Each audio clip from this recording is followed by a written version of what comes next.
هو احنا لو ما ضيعناش وقت مش هنبقى في الدوري المصري؟ لعيبه الاتحاد ما بتلعبش كوره، لعيبه الاتحاد نازله عشان تضيع الوقت. اذا كان في اي رمي تماس لاعب الاتحاد بيفضل بال 30 ثانيه، واذا كان برضه المهدي سليمان يمسك الكوره مش عايز يلعبها. هو انا هموت على الكوره مش هلعب. احنا هنكسب بتضييع الوقت.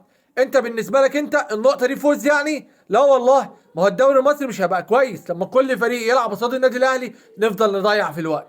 قلنا يا جدعان هنغير الدوري المصري ويبدأ مع الناس وينتهي مع الناس، بس المشكلة مش في بداية ونهاية الدوري، المشكلة في عقلية اللاعب المصري.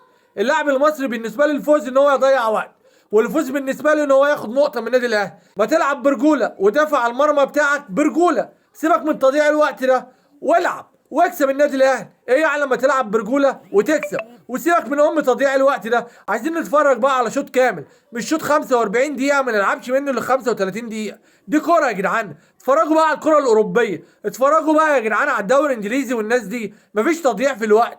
ايه يا جدعان هنفضل متاخرين كده؟ يا عم العب كوره واكسب كوره، سيبوكوا بقى من تضييع الوقت ده. 35 دقيقه من 45 دقيقه بنتفرج عليهم، يخرب بيت ابو امي ده دوري يا جدع. بس كده، يلا سلام.